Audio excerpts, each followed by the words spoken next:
How do you build a convincing 1860s frontier ghost town in the 1940s? He had no blueprint. So instead of faking it, he bought real buildings from actual dying ghost towns, trucked them in piece by piece, and rebuilt them like nothing had ever happened. That's the puzzle Walter Knott ended up solving, right next to a fake volcano and a berry stand in Buena Park, California, decades before Disneyland ever existed. Along the way, he sold his own house and car to build a ride, hid inside it wearing a gorilla suit to scare his own guests, and built a mountain that looked solid but was completely hollow. If you enjoyed this journey, please like the video, subscribe to Step into History, and turn on notifications so you never miss another journey into the past. I'll see you in the next one. The story starts with dirt and fruit. In 1920, Walter Knott and his wife Cordelia moved to Buena Park and began farming a leased patch of land, selling berries and pies from a roadside stand. In 1932, a neighbor named Rudolph Boyson gave Walter the last 6 struggling plants from an experimental berry vine he had abandoned. Walter brought them back to life. Customers kept asking what the large, dark berries were, so he named them boysenberries. The real turning point came in 1934. To survive the Great Depression, Cordelia began serving fried chicken dinners on the family's wedding china. Word spread quickly, and the tea room could not keep up. Lines stretched for as long as 3 hours. What makes this story remarkable is that America's first theme park began as a crowd control problem. Walter Knott simply wanted to keep hungry customers from leaving before they reached the restaurant. The berry stand kept growing, one step at a time. Walter expanded the fruit stand, opened a small nursery selling berry plants, and added a modest tea room where visitors could enjoy a meal instead of just buying jam. There was no master plan. He simply solved one problem after another. First, there was too much fruit, then too many customers, and finally, not enough space to seat them. As the crowds grew, Walter started giving people something to look at while they waited. It began with landscaping. He built an ornamental lake, created a rock garden, and placed an old stagecoach on display. Small exhibits appeared throughout the property, including a replica of George Washington's Mount Vernon fireplace.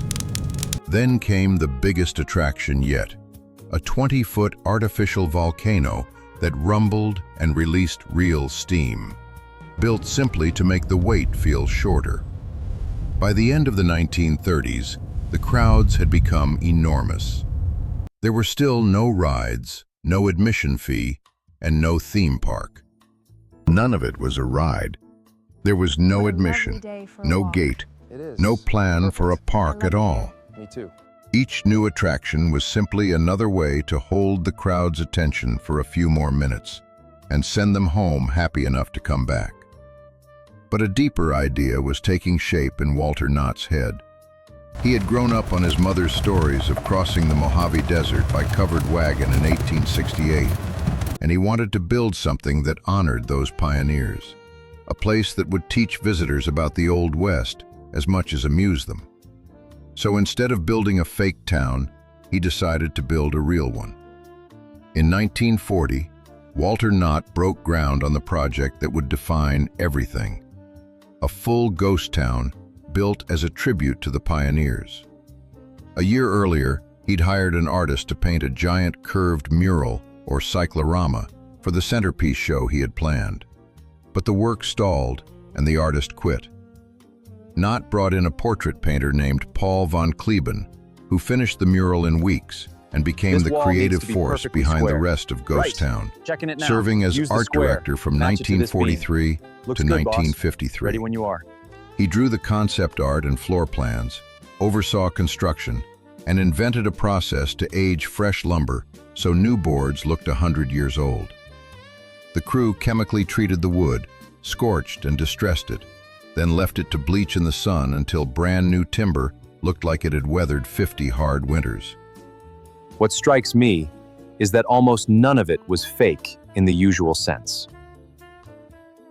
What strikes me is that almost none of it was fake in the usual sense. Rather than throw up hollow movie set facades, Knott bought abandoned buildings from dying towns across Arizona, Nevada, and California, some from as far as Prescott, Arizona, had them taken apart board by board, hauled hundreds of miles to Buena Park, and reassembled on the farm. As he put it in 1942, he wasn't collecting museum pieces. He was trying to collect a whole town, a composite of the Old West, as it looked in 1849. They'll be here soon enough. The first structure was the Gold Trails Hotel, and around it rose a main street of leaning storefronts, a saloon, a blacksmith shop, a jail, a post office, and a cemetery called Boot Hill. The jail came with a wisecracking prisoner named Sad Eye Joe, and Boot Hill was scattered with mock graves, one rigged so visitors standing over it could feel a faint heartbeat pulsing up through the ground. Most of Main Street was standing by early 1941. Inside the Gold Trails Hotel sat Knott's most personal creation, the covered wagon show. Von Kleben's cyclorama showed a wagon train crossing the desert, staged with three-dimensional set pieces, lighting that shifted from day to night, and recorded narration. For the parking lot of a farm restaurant, it was an astonishing thing to have built. Ghost Town kept spreading, and Walter Knott chased authenticity to almost fanatical lengths. In 1951, he bought Calico, California, an old silver mining settlement on its last legs out in the Mojave Desert, and put von Kleben in charge of restoring it. Back in Buena Park, the additions grew bolder. In 1952, Knott opened the Ghost Town and Calico Railroad, a narrow-gauge steam railway running vintage locomotives rescued from defunct Western lines in a full loop around the property, which meant laying true railroad track and building a depot and a roundhouse to service the engines. The little steam trains still puff around that loop today, and to this day, the ride is sometimes interrupted by costumed bandits who gallop up on horseback and stage a holdup.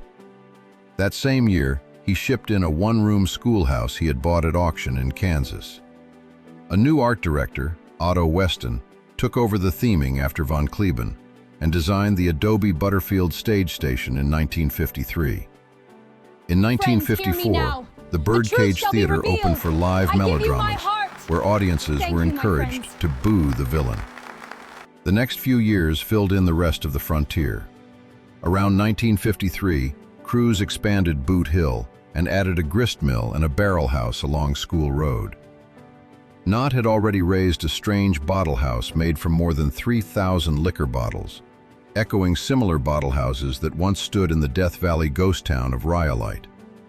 And in 1956, after a collector named Marion Spear donated 30,000 Old West artifacts, Knott raised the Western Trails Museum to hold them. Its walls formed from rammed earth construction in the same fireproof style used in the real Calico. It was a slowly expanding walk-through frontier town, still free to enter, still just an elaborate way to make the chicken dinner wait worth remembering.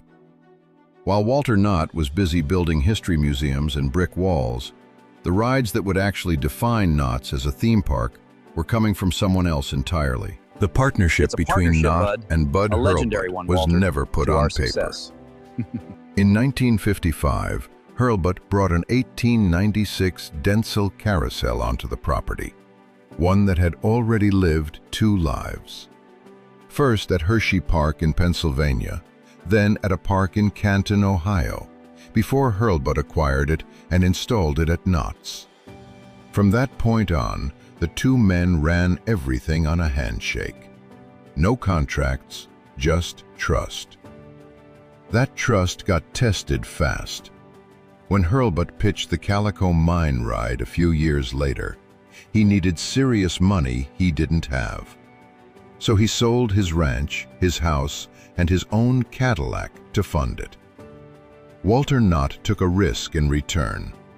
He let Hurlbut skip rent payments during construction and personally paid for a promotional film to help the ride succeed. Walt Disney himself reportedly stopped by more than once just to watch it come together. The partnership outlasted the rides themselves. Years later, when Knott's launched its Halloween Haunt event, Hurlbut wasn't content to just rent fake corpses from a Hollywood prop house. He put on a gorilla suit himself and hid inside his own mine ride to scare guests in person. He'd go on to build his own park, Castle Park in Riverside, in 1976, using leftover train cars from his Knott's days to do it. By 1958, Hurlbut had earned enough of Walter Knott's confidence to go bigger. He added an antique auto ride that year, working with the ride firm Arrow Development, and then talked Knott into letting him take on something far more ambitious. To watch the grade. On November 22, 1960, Hurlbut opened the Calico Mine Ride, a dark ride that carried guests on a mine train deep into a fake mountain, past glowing caverns and dripping pools, and into a vast underground cathedral chamber called the Glory Hole. Rising on the former site of an old horse show arena, the mountain swallowed a small fortune, around $1.5 million, and took more than a year to assemble, filled with animated scenes of miners at work deep in the rock. Hurlbut designed, engineered, and ran his rides himself under a lease, taking a share of every ticket, which made him Walter Knott's single most important partner in turning the farm into a park. Aye, they sure could. What gets me is that the mountains looming over Ghost Town are completely hollow steel frameworks sprayed with concrete, then hand-carved and painted to pass for ancient stone. From a few feet away, they're utterly convincing. The Calico Mine Ride's mine train ran on electric motors built into the locomotives themselves, an innovation for the time. And to manage the crowds waiting to board, Hurlbut designed what's believed to be the first hidden switchback queue in any amusement park. A winding line tucked out of sight so guests never saw how long it actually was. That single idea became standard practice at theme parks everywhere. A decade later came Hurlbut's masterpiece. In 1968, he broke ground on the Timber Mountain Log Ride, a log flume dressed as a working lumber camp. Its mountain was built the same hollow way, but wired for water instead of ore carts. Working again with Arrow Development, which had pioneered the log flume, he cut water troughs through the structure that carried hollow, log-shaped boats up a lift and down through carved-out scenes before a final splashing drop. He packed the interior with genuine antique sawmill gears, cast-iron machinery, and steam engines, so the scenes would feel real rather than staged. It opened on July 11, 1969, and Walter Knott himself climbed aboard and rode it alongside Bud Hurlbut.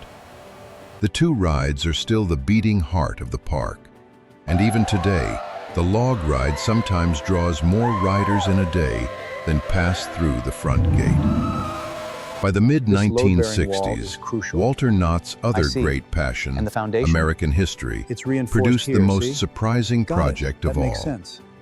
Across Beach Boulevard from Ghost Town, he raised a full-scale replica of Philadelphia's Independence Hall, right down to a cracked Liberty Bell. Knott dedicated it himself on July 4, 1966. I think that's the detail people miss about Knott's. A berry farmer put up a full-scale civic monument just because he believed in it. For all its growth, the farm still had no gate. Anyone could wander into Ghost Town for free. That changed in 1968, when the Knott family enclosed Ghost Town behind a brick wall and charged admission for the first time. With that single fence, the accidental attraction officially became an amusement park. Building an exact replica meant nothing could be approximated. The hall was raised from specially prepared brick, aged and textured to match the colonial look of the 1776 original. And the finished structure packed 10 rooms and 2 stories into 2 floors, one of which held a 300-seat theater. Getting it right took 2 years of research and repeated trips to Philadelphia. Since Knott wasn't after a facade, he wanted the actual room layout matched. The 1968 wall took even more engineering than it looked like from the outside. 10 feet high and topped with barbed wire, it didn't just fence off Ghost Town. It looped around 3 separate sections of the park at once. Putting it up forced Knott to reroute the park's own cable car line, which had run freely around the grounds for years, and build new infrastructure just to manage paying crowds. A hand-stamp gate near the volcano for entry, separate exit turnstiles, and re-entry gates across Gold Mine Road so guests could still reach the steakhouse and shops without buying a second ticket. It took nearly half a century for a leased berry patch in Buena Park to grow into what the park still bills as America's first theme park, built out of improvisation, salvaged buildings, and a stubborn refusal to let a restaurant line get bored. When Disneyland opened 8 miles away in 1955, many expected it to swallow the farm whole. Instead, Knotts kept thriving. Walter Knott never drew up a master plan. He simply kept building one relocated hotel, one hollow mountain, one hand-aged plank, and one borrowed gorilla suit at a time. He ran it until his death in 1981, and the family sold to a larger company in 1997. That sale brought Cedar Fair in for $300 million, and the corporation expanded the park in directions Walter never touched, adding coasters, drop towers, and a Peanuts-themed kids area. In 2024, Cedar Fair merged with Six Flags, folding Knotts into an even larger portfolio. Yet the bones Walter laid down are still there. Ghost Town's buildings are largely the same structures he trucked in decades ago. Independence Hall still opens its doors for free, exactly as he intended. And Cordelia's chicken dinners are still served on the same spot today, more than 90 years after that first plate went out on the family's wedding china. Thank you for watching Step into History. Today, we stepped into the remarkable story of the place that proved imagination didn't begin with Disneyland. Long before the world's most famous theme park opened its gates, Walter Knott was already bringing the Old West back to life. One rescued building, one dusty street, and one bold idea at a time. What started as a small berry stand became one of America's most extraordinary destinations. Built not from blueprints, but from determination, authenticity, and a passion for preserving history. More than 80 years later, Ghost Town still stands. The steam trains still run. The mine ride still disappears into its hollow mountain. And families still gather for Cordelia's famous chicken dinners, where this incredible story first began. Knott's Berry Farm wasn't simply built before Disneyland. It proved that history itself could become an unforgettable adventure.